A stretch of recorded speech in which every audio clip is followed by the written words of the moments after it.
Ang sa akin nagmamahal, tutupad sa aking aral, ama't ako'y mananahan.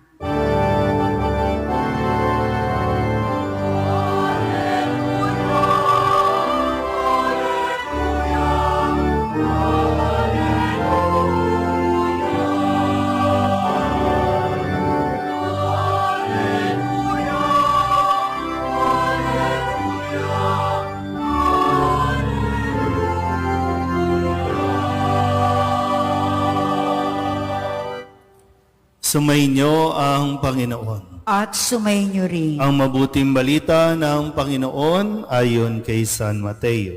Papuri sa iyo, Panginoon. Noong panahong iyon, sinabi ni Jesus sa kanyang mga alagad, "Pag-ingatan ninyo na huwag maging pakitang tao lamang ang paggawa ninyo ng mabuti.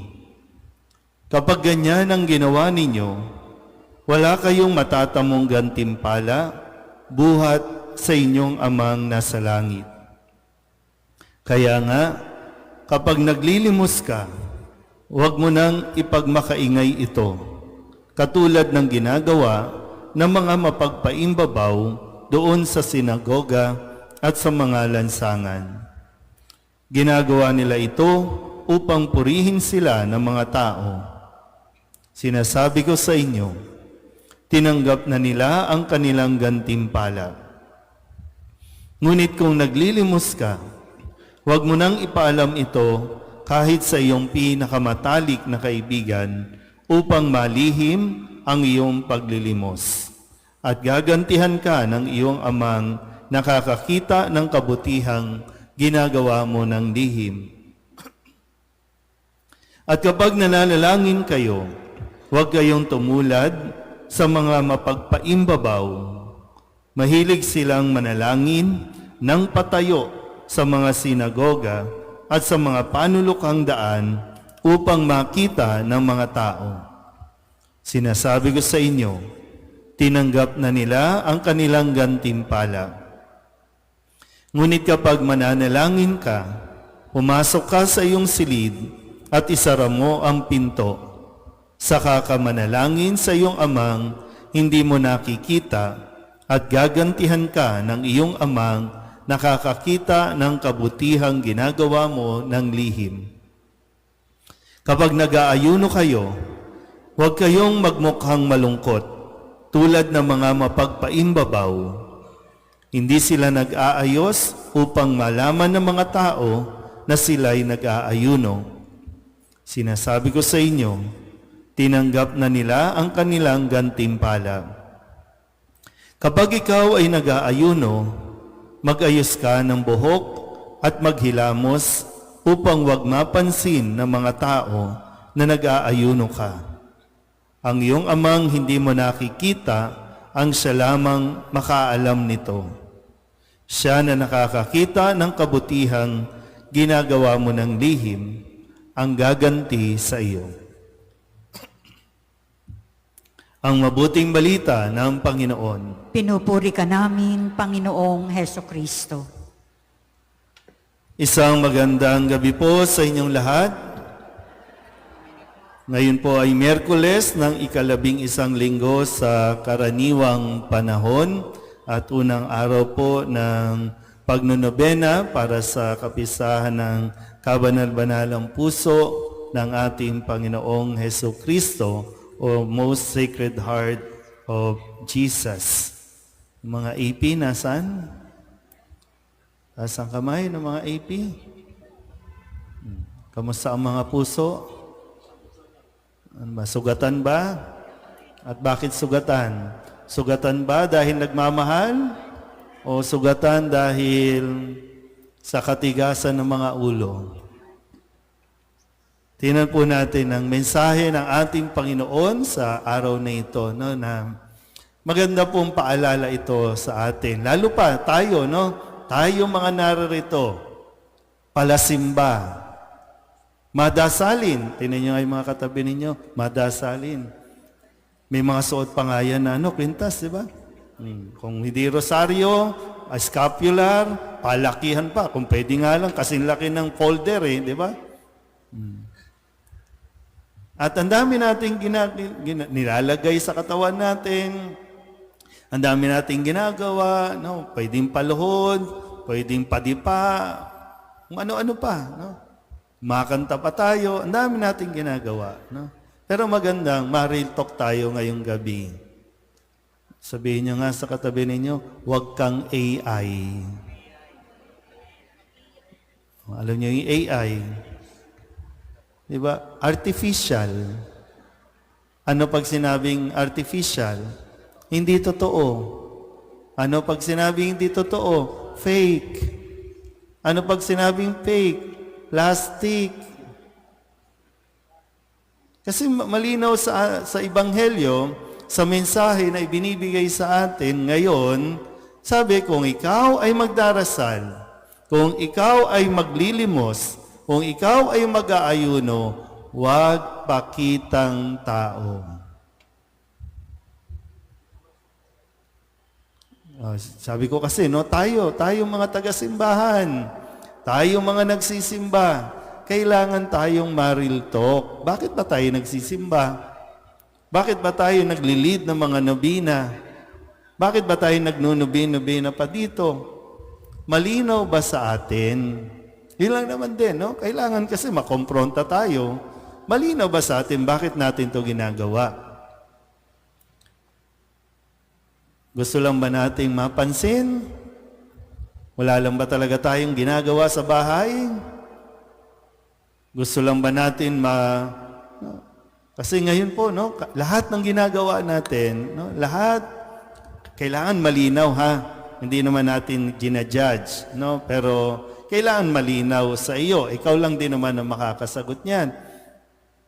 Lahat kasi ng ginagawa natin, gusto natin mayroong likes, pinupusuan. Gusto natin lagi nagugustuhan ng tao ang ating ginagawa. Kaya nga, di ba, pag nag-post ka, maya-maya, tinitingnan mo, ilan na ba yung nagpuso? Ilan na ba yun? Kaya nai-stress ka na kasi kahit anong gawin mo, kahit maghubad ka na sa social media, kulang sa like, tanungin niyo nga ulit yung katabi niyo, kulang ka ba sa pansin? Kasi laging yun yung gusto natin, di ba? Gusto natin mapansin tayo ng tao. Yan. Kaya ang daming papampam sa simbahan kasi gusto mapansin lang ng tao.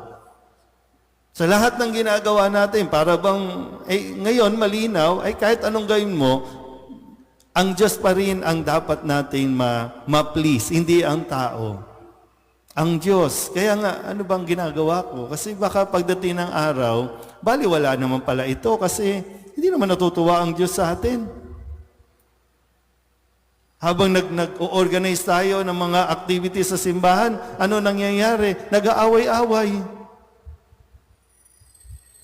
Pag dumadating na ang prosesyon, nagpapalakpakan, pero magkakagalit yan. O anong ginawa natin? Nagpagod lang tayo.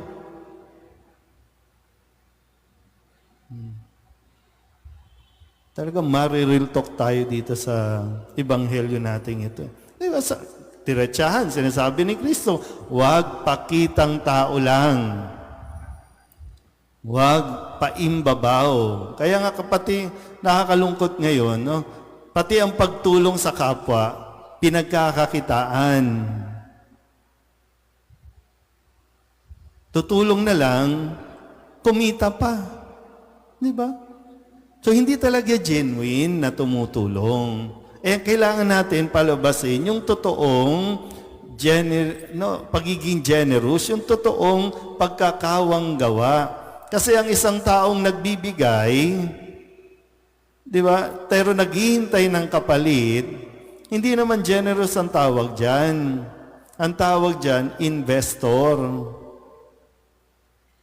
Tumutulong, pero nag-i-invest lang. So tayong mga taong simbahan, ganun din ba tayo? Mauuwi din ba tayo sa ganun? Ano Nay? Diba? Kaya mahalaga po, suriin lagi, ano na ang nilalaman ng puso natin.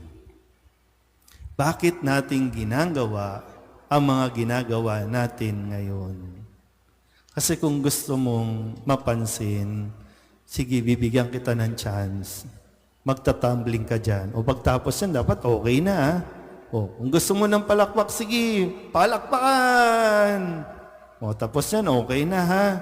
Kaya lang, kung hindi ka kasi natitigil, at para bang, di ba, lahat na lang ng ginagawa mo, kasi nga, kulang tayo sa discernment, di ba, no? Kulang tayo sa paglalaan ng panahon para mapagnilayan natin ito, na meron lang tayong pangangailangan.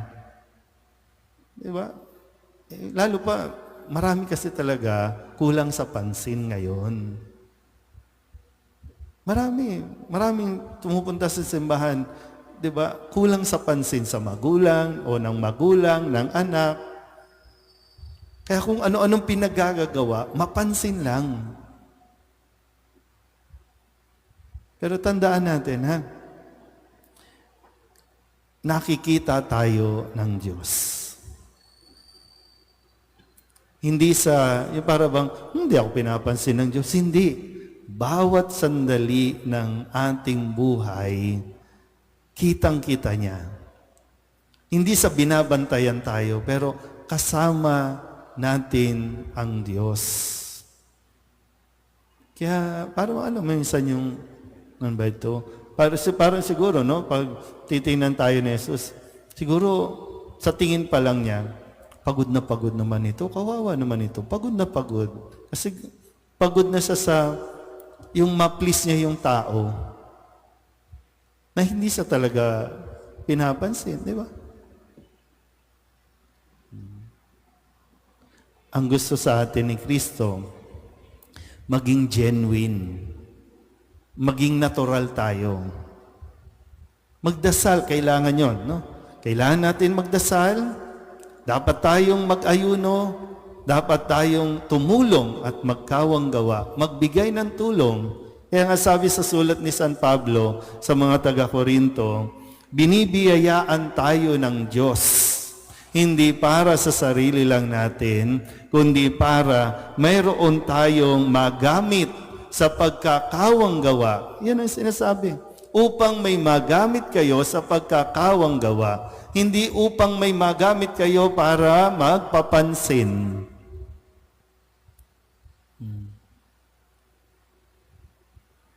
Yan, di ba? Sabi ko kanina, no? Lahat pinagkakakitaan natin ngayon. Kaya lahat na, artificial. Pag walang camera, hindi naman tumutulong. Pero kung merong camera, yan. Pero ulitin ko po ha, wala sa atin ang karapatan para husgahan ang isang tao sa kanyang ginagawa, sa kanyang ibinibigay. Wala sa atin. Pero ikaw mismo, ako mismo, tayo mismo, kailangan natin masagot ito sa ating sarili kung bakit natin to ginagawa. At ikaw at ang Diyos lang ang magtutuos pagdating ng araw kung yan ba ay pakitang tao lang o talagang totoong nagsikap kang maging mabuti sa iyong kapwa. Amen?